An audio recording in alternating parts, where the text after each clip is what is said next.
क्या सांसद जी चाहते हैं कि आप सभी को नमस्कार। दोस्तों, आज मेरी मौजूदगी जनपद बस्ती के चौकड़ी टोल प्लाज़ा पर है, जो कि आप सभी वीडियो में पीछे देख रहे हैं। मेरी मौजूदगी यहाँ पर है टोल प्लाज़ा पर, जो कि आज हमारे साथ में बस्ती जनपद से समाज सेवी चंद्रमय पांडे जी साथ में मौजूद हैं, जो कि ये लगातार जो टोल प्लाज़ा की समस्याएं हैं और बस्ती जनपद में और भी अन्य टोल प्लाज़ा हैं, जो कि वो किस तरीके से किलोमीटर के पैमाने पर वैध होना चाहिए उसको लेकर आवाज़ उठाते रहते हैं। क्या समस्याएं हैं, इसको लेकर कई बार इनका धरना प्रदर्शन भी चल चुका है। तो इन सारे विषयों पर हम बातचीत करेंगे समाज सेवी चंद्रमय पांडे जी से। हमारे चैनल पर स्वागत है आपका। आपका और समस्त दर्शकों को मैं नमन करता हूं और सबका स्वागत है। पांडे जी, मैं आपसे यही जानना चाहूँगा कि आपने कई बार धरना प्रदर्शन दिया है, ज्ञापन दिया है, आपने यहाँ की समस्याओं को, जो टोल प्लाजा संबंधी समस्याएं हैं, तो क्या प्रमुख समस्याएं हैं, इसको थोड़ा सा हमारे वीडियो के माध्यम से बताइए। प्रमुख समस्या यही है कि जो टोल शुल्क लिया जाता है टोल प्लाजा स्थापित करके, उसके पीछे सीधा उद्देश्य होता है कि सुगम और सुरक्षित यातायात के नाम पर टोल शुल्क लिया जाता है और उसके लिए जगह जगह टोल स्थापित करने के साथ साथ इनको मान लीजिए कोई घायल हो जाता है तो चिकित्सा की व्यवस्था देनी चाहिए। रोड को क्रॉस करने के लिए अंडरपास या ओवरब्रिज जो भी आवश्यक है वो देना चाहिए। सड़कों पर जो है छुट्टा जानवर ना चढ़ जाए, कोई एक्सीडेंट ना होने पाए, उसके लिए एक अच्छी बैरिकेटिंग होनी चाहिए। जगह जगह पथ पर प्रकाश की व्यवस्था और कैमरे की व्यवस्था होनी चाहिए। सड़कें अच्छी होनी चाहिए। यहाँ इस टोल प्लाजे को लेकर आपने कई बार ज्ञापन भी दिया है, धरना प्रदर्शन भी किया है, तो क्या प्रमुख मांग थी जो अभी तक पूरी नहीं हुई? अगर हमने ज्ञापन दिया, धरना प्रदर्शन किया, तो ऐसा नहीं कि काम नहीं हुए, काम बहुत सारे हुए, लेकिन बहुत कुछ होना बाकी है। और हमें लगता है कि जनहित में उठाए जा रहे हमारे विषयों को शासन सत्ता उसे राजनीतिक चश्मे से देखने लगता है, अन्यथा अब तक सारी समस्याओं का समाधान हो गया होता है। जैसे 2015 से इन विषयों को लेकर के मैं लड़ाई लड़ रहा हूं। मैं तब भारतीय जनता पार्टी का सदस्यता प्रभारी था और हरैया के मुरादीपुर चौराहे पर, जो कि आज भी अंडरपास विहीन चौराहा है, वहां पर मेरा एक्सीडेंट हुआ था और दाएं पैर का पटेला मेरा टूट गया था, जिसमें दवा में मेरा 1.5 लाख रुपया तो लगा ही, तमाम अन्य हमारी सामाजिक, आर्थिक और कार्य क्षेत्र के नुकसान हुए। तो मैंने ऐसी स्थिति में भूतल परिवहन मंत्री नितिन गडकरी जी को पत्र लिख करके पूछा था कि मान्यवर, जब किसी कंपनी में काम करने वाले वर्कर को तकनीकी खराबी से चोट लग जाती है तो कंपनी उसे प्रतिपूर्ति देती है, और अगर प्रतिपूर्ति नहीं देती है तो न्यायपालिका कार्यपालिका उस कंपनी से प्रतिपूर्ति दिलाती है। ऐसे में सुरक्षित और सुगम यातायात के नाम पर टोल शुल्क लिया जा रहा है, लेकिन बस्ती जनपद में जगह जगह ऐसे चौराहे हैं जहाँ पर अंडरपास या ओवरब्रिज होना चाहिए, वो नहीं है। तो खुले चौराहों की वजह से होने वाली दुर्घटनाओं का जिम्मेदार कौन होगा? क्यों ना इन चौराहों पर अंडरपास बनाया जाए, प्रतिपूर्ति दिया जाए। भूतल परिवहन मंत्री के निजी सचिव वैभव डांगे ने पत्र लिख करके सूचित किया कि संबंधित अधिकारियों को सूचित कर दिया गया है, लेकिन आज तक तो उस मुरादीपुर चौराहे पर और उसके सहित अनेक चौराहों पर अंडरपास नहीं बन पाया है और ना ही मुझ सहित किसी हताहत को प्रतिपूर्ति मिल पाई है। लेकिन अब कुछ सुना भी गया, जैसे कि उसी के बाद बस्ती शहर के पहले फुटहिया एक ओवरब्रिज है, वो अमाट पुल निर्माण के साथ उस मुद्दे को मैंने उठाया था, तो फुटहिया पे अंडरपास बना। आपके छावनी में राम जानकी तिराहे पर अंडरपास का निर्माण जारी है, लेकिन बहुत मंद गति से हो रहा है। हमें लग रहा है यहाँ भी राजनीति है कि 2024 में लोकसभा का चुनाव होगा, तभी उसको कंप्लीट करो, तब तक जनता की जान जाती है। एक मिनट, लेकिन और यहीं हरैया में हम लोगों के डिमांड पे मुरादीपुर के आसपास इन्होंने एक लोहे का फुटवेयर बना दिया। बनाया तो छावनी में भी बनाया, लेकिन अनुपयोगी बनाया। फुटवेयर का कोई प्रयोग नहीं करता, ना उपयोगी होता। मान लीजिए कोई गर्भवती महिला है, कोई विकलांग है, कोई वृद्ध है, कोई छोटा बच्चा है, तो उस ओवरब्रिज पे चढ़ के नहीं जाएगा। बाइक, कार, ये सब नहीं जाएंगे, केवल एक स्वस्थ व्यक्ति उससे चढ़ के जा सकता है। तो अनुपयोगी रहा है। हालांकि काम हुआ, कुछ लोग तो उसका पैसे की बर्बादी हुई, लेकिन आज भी अभी जल्द ही संसारीपुर चौराहे माँ बेटी का अंडरपास के अभाव में दुर्घटना हुई। तो ऐसे में वो चाहे संसारीपुर हो, चाहे महाराजगंज के पास बेहरा हो, या कप्तानगंज का प्रमुख चौराहा हो, या मुरादीपुर हो, महू घाट हो, बड़ार हो, यहीं मझौआ दुबे, एक इंटर कॉलेज है, मार्केट भी है। तो ऐसे अभी एक आधा दर्जन से अधिक चौराहे हैं जहाँ पर अंडर सर मैं ये जानना चाहूँगा, चूँकि आज हमारी मौजूदगी आपके साथ में टोल प्लाजा पर है, तो हम इसकी समस्याओं पर ज़्यादा फोकस करेंगे। आपने कई मौक़ों पर, कई वीडियो के माध्यम से या सोशल मीडिया पर आपने वायरल किया है कि ये जो चौकड़ी टोल प्लाजा है ये अवैध है, तो ये किस तरीके से है? सबसे पहले तो ये जाने, आप कैमरा दिखाएंगे, जो चौकड़ी का ये ऑफिस वहाँ बना हुआ है, वो चौकड़ी टोल के ज़मीन पर है, वो चौकड़ी तालाब के ज़मीन पर है। तालाब का डी का नौयत बदला नहीं जा सकता, और जब पैसा मिला था किसान का ज़मीन खरीदने के लिए, तो ऐसे में तालाब पर ऑफिस क्यों बना? और अगर तालाब पर एक निरीह व्यक्ति का घर बनता है तो गिरा देते हैं। टोल जो अच्छी खासी कमाई करता है उसका ऑफिस तालाब पर क्यों है? मतलब उस पर बुलडोजर चलना चाहिए। बुलडोजर बिल्कुल चलना चाहिए। दूसरे 60 किलोमीटर के अंदर दूसरा टोल नहीं हो सकता, और एक ही मार्ग पर इस NH 27 पर, जो कि पहले NH 28 के नाम से जाना जाता था, 40 किलोमीटर के अंदर दो टोल है। एक बस्ती शहर के पास है और एक यहाँ पर है। तो जाहिर सी बात है टोल इसलिए अवैध है क्योंकि यहाँ से जो फैजाबाद ज़िले का टोल है उसकी दूरी 80 किलोमीटर से ऊपर है, जबकि यहाँ से बस्ती वाले टोल की दूरी 40 किलोमीटर से कम है। यानी इस टोल को यहाँ से 20 किलोमीटर आगे फैजाबाद की दिशा में होना चाहिए था। ऐसे में यहाँ के लोकल के जो लोग हैं, जिनको छावनी जाना है, विक्रम जोत जाना, हरैया जाना है, और यहीं लोकल में चलने के लिए बार बार परेशान होते हैं। हालांकि हम लोगों के लड़ाई के चलते बीच बीच में गतिरोध तो आता है, लेकिन लोकल के लोगों से टोल नहीं लिया जाता। लेकिन वो भी जो आंशिक झड़प होता है वो ना होने पावे और लोग परेशान ना हो, अन्यथा मुझ जैसे व्यक्ति पर सुविधाजनक और सुरक्षित यातायात का नाम पर स्थापित है टोल, जो कि यहीं अगल बगल तमाम चौराहे खुले और घटनाएं घटित होती रहती हैं। मेरा खुद हुआ है। और उसका विरोध करने पर शासन सत्ता के इशारे पर, जनप्रतिनिधियों के इशारे पर, या यूँ कहें यहाँ के स्थानीय सांसद के इशारे पर, मुझे जैसे व्यक्ति पर टोल शुल्क की माफ़ी, अंडरपास निर्माण, सुरक्षित यातायात, हताहतों को प्रतिपूर्ति देने जैसे जायज़ मांग पर 452 दर्ज करा दिया जाता है। अन्यथा 2019 में ही लोकसभा चुनाव के दौरान मेरा उस चुनाव के दौरान विवाद भी आपका कुछ हुआ? जी, टोल नंबर 8 इसी बूथ पर सर्विस लेन पर मेरी गाड़ी को जानबूझकर शासन सत्ता के इशारे पर सिर्फ परेशान कर, उस टाइम तो आप लोकसभा प्रत्याशी भी थे। आए दिन रोकी जाती थी, और गाड़ी अंतिम दिन की जिस दिन घटना है, गाड़ी मेरी रोकी गई और चालक से इन लोगों ने अभद्रता की, मारपीट की, जिसको चलते मैं यहीं सड़क के किनारे धरने पर बैठा।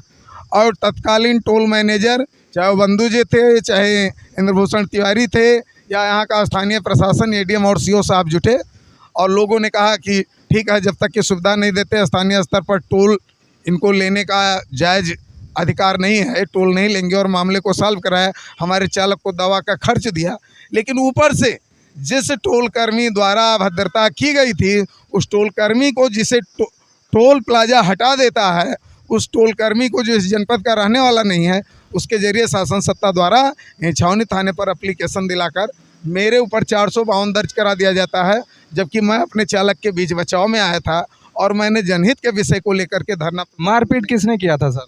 मारपीट टोल कर्मियों ने किया था। आपने मुकदमा उनके ऊपर दर्ज कराया? मेरा मुकदमा उस दिन लिखा ही नहीं गया था। बाद में मैं एप्लीकेशन आपने दिया? बाद में मैं DM से मिला, इलेक्शन कमीशन से मिला, चूंकि चुनाव चल रहा था, मैं उस समय प्रत्याशी था, और उनके आदेश पर अगले दिन मेरा मुकदमा लिखा गया। तो आपका क्यों नहीं लिखा गया? आपने जो उनके खिलाफ अगले दिन मेरा लिखा गया, लेकिन एक ही स्थान पे मारपीट पे जिस व्यक्ति ने मारपीट नहीं किया उसके ऊपर आप 452 दर्ज करा दे रहे हैं, और जो मारपीट करता है उसके ऊपर सामान्य धारा दर्ज हो रही है। तो ये तो एक बड़ा विषय है। अब कहीं ये आएगा कि नहीं भैया शासन सत्ता नहीं है, राजनीति है, ऐसा कुछ नहीं है। 2019 में ही यहाँ के स्थानीय जो उप जिलाधिकारी थे शिव प्रसाद शुक्ला जी, उनके जरिए मेरे स्कूल का भी जांच कराने का काम किया गया था कि स्कूल को तोड़, मतलब आपकी आवाज़ को दबाने का प्रयास किया गया? बिल्कुल बिल्कुल, इनको इतना पीड़ित कर, किसके द्वारा? जाहिर सी बात है, चूंकि 2019 का चुनाव माननीय सांसद लड़ रहे थे, तो नाम लेना चाहेंगे? मैं कह तो रहा हूँ, यहाँ के स्थानीय सांसद माननीय हरीश द्विवेदी चुनाव लड़ रहे थे, उनके द्वारा रहा होगा, या तो फिर उनके ऊपर के लोगों द्वारा रहा होगा, और कौन हो सकता है। यानी हरीश द्विवेदी के द्वारा, जो भी सुन रहे हैं वो दर्शक वो भी जान रहे हैं कि मतलब हरीश द्विवेदी के द्वारा आपको प्रताड़ित किया गया है कि अगर सूबे के मुखिया या किसी अन्य बड़े भाजपा पदाधिकारी के द्वारा मेरे स्कूल को तोड़ने का प्रयास किया जाता है, लेकिन ज़मीन फ्रेश निकलती है। मुझ पर 452 दर्ज करने का प्रयास किया जाता है, लेकिन न्यायालय से मुझे राहत मिलता है। तो अगर ऊपर के लोग कर रहे हैं तो ये तो बड़ी संकीर्ण मानसिकता हुई। जाहिर सी बात है कि यहाँ पर लोकल में चुनाव मैं लड़ता हूँ और मेरे वजह से कुछ कहीं ना कहीं राजनीतिक हानि होती होगी, तो मुझे तो लगता है कि स्पष्ट तौर पर ये माननीय सांसद जी का ही इशारा रहता है। बाकी और किसी को मेरा स्कूल टूटने से क्या फ़ायदा है, मेरे ऊपर 452 दर्ज होने से क्या फ़ायदा है। और 1 मिनट मान लीजिए इन लोगों का किराया नहीं हुआ, तो क्या जिन स्थानीय लोगों के लिए मैं यूपी 51 के लिए, बस्ती के लोगों के लिए लड़ता हूं कि अगर सुविधाजनक यातायात की व्यवस्था नहीं है, अंडरपास नहीं है, दवा की व्यवस्था नहीं है, तो ऐसे पे टोल नहीं लगना चाहिए। तो जनपद के लोगों की समस्या मैं उठा रहा हूं, तो क्या वो लोग माननीय सांसद जी के नहीं हैं, वो भाजपा के नहीं, सपा के नहीं, बसपा के नहीं, किसके नहीं हैं? लेकिन ये लड़ाई अलग थलग क्यों रहती है? सारे लोगों को मिल करके इसे अपने स्तर से भी उठाना चाहिए और शासन सत्ता से जुड़े लोगों को शासन में उठाना चाहिए कि जी हाँ, हमारे जनपद में एक ही रोड पर 40 किलोमीटर के अंदर 2 टोल है, जिससे जनता को काफ़ी परेशानी होती है। कभी कभी भाजपाइयों को भी वहीं बस्ती में शिकार होना पड़ता है। इसका अभी जल्दी एक विवाद हुआ था। तो ऐसी स्थिति में इस चौकड़ी टोल प्लाजा को यहाँ से हटवाया जाना चाहिए और जो एक टोल बचे भी उसका भी शुल्क लोकल से तभी लिया जाना चाहिए जब ये सुगम और सुरक्षित यातायात की बेहतर व्यवस्था कर दें। अब तक जो लोग हताहत हुए हैं उनको प्रतिपूर्ति दिलाने की व्यवस्था कर दें, अन्यथा मैं लड़ता रहा हूँ, लड़ता रहूँगा, एक न एक दिन न्याय लेकर रहूँगा। आगे की क्या तैयारी है इसको हटवाने के लिए, क्योंकि शासन प्रशासन तो अभी सुन नहीं रहा, आपका सत्ता अभी सुन नहीं रही है। अब तो जाहिर सी बात है, इसको लेकर धरना दोगे तो 452 से भी बड़ी कोई धारा होगी वो लगाया जाएगा। अभी ड्राइवर मारा गया, कल को तुम मारे जाओगे और इससे तो ये हटेगा नहीं। ये तो अच्छा हुआ इन्हीं लोगों के जरिए मामला इतना बढ़ा कि मुझे हाई कोर्ट जाना पड़ा। हाई कोर्ट ने टोल प्लाजा के टोल कर्मी को बुलाया है जवाब देने के लिए। अब माननीय न्यायालय ही तय करेगा कि वैध मैं हूँ, वैध टोल प्लाजा है, क्या उचित है क्या अनुचित है। न्यायालय जो फैसला देगा वो सर्वमान्य होगा। न्यायालय में जितना मेरा बस चलेगा उतना लड़ाई लड़ूंगा और इस टोल प्लाजा को भी हटाने के लिए जल्द मैं PIL दाखिल करूंगा और लोगों से निवेदन करूंगा कि 1 रुपये से लेकर के 1000 जो भी आप उचित समझिए, आप इसमें बढ़ चढ़ करके सहयोग दीजिए। मेरी अब तक की लड़ाई में मैंने मांग लोगों से तन और मन से उपस्थित रहने को कहा है। इस बार केवल आप बैकडोर से धन की व्यवस्था कर दीजिए। न्यायालय में जनबल की आवश्यकता नहीं होती है, बस केवल हम PIL दाखिल कर ले जाएं, हम जहां भी जिस भी कोर्ट में जाना पड़े वहां अपनी बात को रख ले जाएं और ताकि जनपद के लोगों को न्याय मिले। अभी आपने सीधा आरोप यहाँ के जो सांसद हैं हरीश द्विवेदी पर लगाया कि उनके दबाव में मेरे ऊपर मुकदमा दर्ज हुआ, तो इसका मतलब सबसे बड़े प्रतिद्वंदी आप उनके हैं। और दूसरा प्रश्न इसी के साथ मैं जानना चाहूँगा कि क्या आगामी 24 का भी चुनाव आप लड़ेंगे? मैं कैसे कह दूं कि सबसे बड़ा प्रतिद्वंदी उनका मैं हूं या वो? आपके आरोपों से झलक रहा है। सवाल किया, मैं जवाब दे रहा हूं। मैंने बार बार कहा शासन सत्ता के इशारे पर, जब आपने पूछा कि वो कौन हो सकता है, तो मैंने एक आकलन किया और लगभग ये हो सकता है कि वो माननीय सांसद ही होंगे, माननीय सांसद ही होंगे। बाकी तो भारतीय जनता पार्टी के लोग पता करें। भाई सपा और बसपा के सारे पकड़ टोल प्लाजा ये काम कर रहा है, थाना काम कर रहा है, तब तो ये बड़ा फेलुअर है कि आपके सरकार में थाना दूसरे का सुन रहा है। जाहिर सी बात है भारतीय जनता पार्टी के इशारे पर ये सारे दमनात्मक कार्रवाई हो रही हैं, तो माननीय सांसद हैं कि उनसे बड़ा कोई व्यक्ति है कि लोअर कौन है, ये तो वो लोग तय करें। लेकिन किसी ना किसी का हाथ है। प्रतिद्वंदी मैं किसी को नहीं मानता और हमें लगता है कि माननीय भी वर्तमान में प्रतिद्वंदी नहीं मानते। 7 साल बाद उन्हें याद आया कि चंद्रमणि पांडे राजनीतिक नहीं सामाजिक हैं और सामाजिक कार्यकर्ता के नाते सोशल मीडिया पे मुझे जन्मदिन की बधाई देते हैं। तो हमें तो लगता है प्रतिद्वंदी वो नहीं मानते, लेकिन उनके कार्य जो हैं, मैं राजनीति बस कोई मुद्दा बधाई देना गलत है? राजनीति मैं कहता हूँ बधाई अगर देते हो और मुझको समाज सेवी मानते हो तो समाज हित में जो मेरी मांगे हैं उसमें सहयोग भी करो ना। सहयोग नहीं करते हैं। अगर एक सांसद चाह जाए तो एक जनपद में 2-2 अवैध टोल रहेंगे क्या? किसी और जिले में 2-2 टोल 40 किलोमीटर के अंदर हैं क्या? या सबसे कमजोर मेरा ही सांसद है? मेरे सांसद बता दें कि उनको तो बस्ती जनपद में विकास पुरुष कहा जाता है। यानी भारतीय जनता पार्टी ने उनको राष्ट्रीय मंत्री बना दिया है और कैसे उनके ही जिले में लापरवाही चल रही है। या तो फिर वो कह दें कि पूरे देश में सबसे कमज़ोर यही है, इन्हीं की बात भारतीय जनता पार्टी नहीं सुनती है। और अगर सुनती है तो क्या सांसद जी चाहते हैं कि जनपद के लोग 2-2 टोल प्लाजा पे हताहत हों?